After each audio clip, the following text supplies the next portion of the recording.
Assalamualaikum warahmatullahi wabarakatuh. Selamat siang. Welcome back to channel SPTV. Apa kabar hari ini? Saya berharap semua sahabat-sahabat selalu dalam keadaan sehat, bahagia, sukses. Tentunya kita semua selalu ada dalam lindungan Allah Subhanahu wa taala. Amin ya Allah ya rabbal alamin. Ya baik, dalam video kali ini saya akan menjawab beberapa pertanyaan yang masuk kepada channel SPTV ini ya. Yang akan saya jawab dalam video kali ini adalah perihal terkait penahanan dalam perkara pidana. Sahabat-sahabat bertanya kepada kami ya, masuk pertanyaan kepada channel kami, kenapa ketika permasalahan-permasalahan yang sahabat sedang alami ya, dalam hal ini misalkan kena tindak pidana penipuan ataukah pencemaran nama baik di media sosial atau secara langsung, kemudian sama sahabat-sahabat dilaporkan ya ke pihak yang berwajib, dalam hal ini adalah pihak kepolisian. Statusnya sudah jadi tersangka, kemudian orang tersebut tidak dilakukan penahanan oleh pihak kepolisian ya. Nah, kemudian ada juga yang masuk pertanyaannya, berapa lama sih sebenarnya waktu penahanan dalam tingkat kepolisian, kejaksaan, serta dalam penahanan hakim ya. Jangan kemana-mana, simak video berikut ini, kita akan kupas secara tuntas terkait masalah penahanan ini. Jangan lupa selalu memberi dukungan kepada channel kami dengan cara subscribe, komen, like, serta share. Oke? Ya baik, sebelum kita berbicara terkait masalah tahanan ya, masalah masa penahanan berapa hari, kita berangkat dulu dari pasal 1 angka 19 terkait masalah tertangkap tangan. Kemudian kita bisa berangkat dari pasal 24 terkait laporan. Kemudian mohon maaf ya, pasal 1 angka 24, kemudian pasal 1 angka 25 terkait masalah pengaduan, yaitu pasal 1 Kitab Undang-Undang Hukum Acara Pidana. Seseorang bisa dilakukan proses penyelidikan oleh pihak kepolisian atas dasar yang 3 tadi. Adanya laporan atau adanya pengaduan dari masyarakat, kemudian tertangkap tangan ya. Nah, ketika ada seseorang yang dilaporkan misalkan oleh sahabat-sahabat gitu ya. Saya contohnya sahabat-sahabat sedang menghadapi permasalahan hukum. Dalam hal ini misalkan pencemaran nama baik atau kena 372 ya, penggelapan dan penipuan sama 378. Nah, sama sahabat-sahabat dilaporkan ke pihak yang berwajib ya. Perkaranya nanti diterima, laporannya nanti diterima oleh pihak yang berwajib, dalam hal ini adalah pihak kepolisian. Kemudian nanti pihak kepolisian akan melakukan penyelidikan.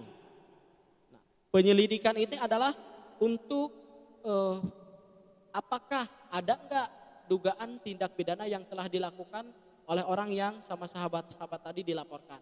Nah, ketika hasil dari penyelidikan pihak kepolisian itu terdapat bukti-bukti dan memenuhi unsur pasal yang saudara laporkan dan memenuhi unsurnya, maka prosesnya akan ditingkatkan, yaitu meningkat kepada proses penyelidikan ya.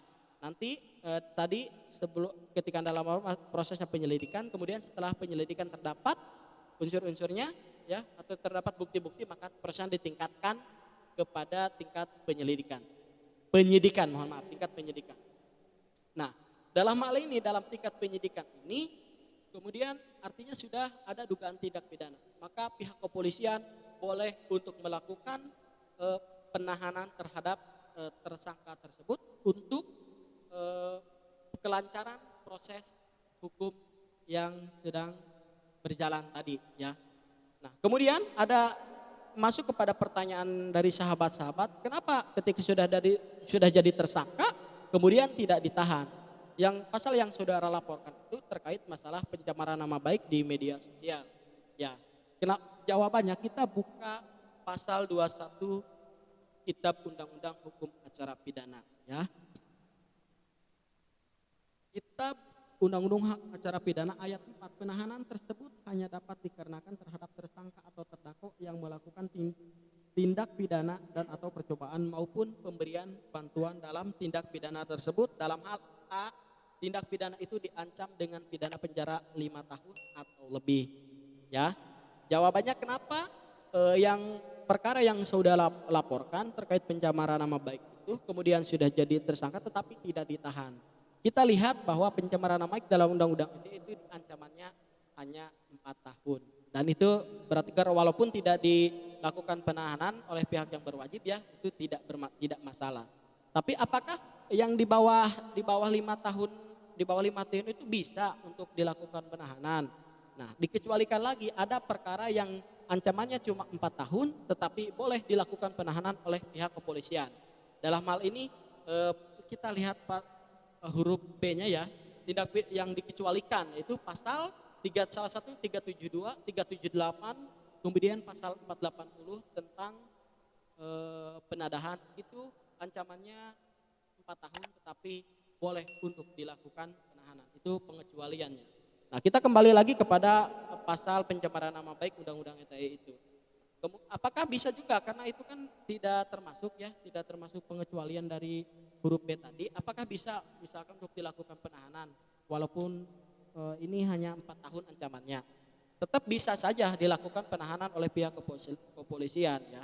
Kita lihat ke pasal 21 huruf ayat 1-nya ya, pasal 21 Kitab Undang-Undang Acara Pidana ayat 1. Perintah penahanan atau penahanan lanjutan dilakukan terhadap seorang tersangka atau terdakwa yang diduga keras melakukan tindak pidana berdasarkan bukti yang cukup dalam hal adanya keadaan yang menimbulkan kekhawatiran bahwa tersangka atau terdakwa akan melarikan diri, merusak atau menghilangkan barang bukti dan atau mengulangi tindak pidana. Nah, walaupun ya tindak pidana pencemaran nama baik itu ancamannya di bawah 4 tahun dan tidak dikecualikan tadi ya dalam huruf B itu bisa untuk dilakukan penahanan. Bisa dilakukan penahanan dengan kekhawatiran tadi ya, takut menghilangkan barang bukti atau melarikan diri orang tersebut dan mengulangi tindak pidana. Nah, itu bisa untuk dilakukan penahanan dengan alasan tersebut. Tetapi selama misalkan orang itu kooperatif, wajib lapor, itu kan wajib lapor sesuai dengan jadwal sudah ditentukan oleh penyidik, maka boleh untuk tidak dilakukan penahanan juga. Nah, kita masuk sekarang ke masa penahanan. Berapa sih sebenarnya masa penahanan dalam tingkat kepolisian itu? Nah, masa penahanan dalam tingkat kepolisian itu diatur dalam pasal 24 KUHP, Kitab Undang-Undang Hukum Acara Pidana. Nah, dalam waktu diberikan itu 20 hari, masa penahanan itu 20 hari untuk melakukan proses melakukan penyidikan ya, untuk melengkapi berkas-berkas terkait perkara tersebut. Nah, apakah dalam waktu 20 hari itu ketika tidak cukup, apakah bisa diperpanjang? Bisa diperpanjang selama 40 hari. Jadi total masa penahanan dalam tingkat kepolisian itu ada 60 hari.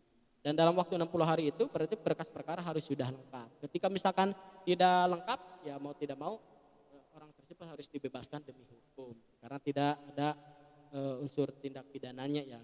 Kemudian di tingkat kejaksaan, bagaimana penahanan di tingkat kejaksaan? Nah, dalam tingkat kejaksaan ini diatur dalam pasal 25 KUHP ya.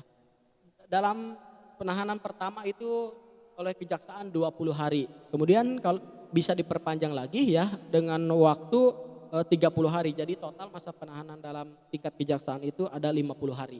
Oke, 50 hari ya. Nah, kemudian apakah hakim bisa menahan? Bisa ya. Penahanan oleh hakim itu diatur dalam pasal 26 KUHP, Kitab Undang-Undang Hukum Acara Pidana. Berapa lama? Yang pertama penahanan itu bisa 30 hari ya. 30 hari. Kemudian memang waktu 30 hari itu tidak cukup, maka boleh diperpanjang selama ditambah lagi 60 hari. Jadi total masa penahanan oleh hakim itu jadi total 90 hari. Nah, itu ya, mudah-mudahan jawaban dari kami puas ya, atau yang bila belum puas boleh tanya lagi di kolom komentar, boleh tanyakan lagi atau boleh baik di IG-nya boleh untuk bertanya ya. Atau ada pertanyaan-pertanyaan yang baru boleh ditanyakan kembali, nanti kita akan jawab dalam video berikutnya. Oke, demikian yang bisa saya sampaikan, kurang dan lebihnya mohon maaf. Wassalamualaikum warahmatullahi wabarakatuh. Ayo, hukum, jauhi hukuman.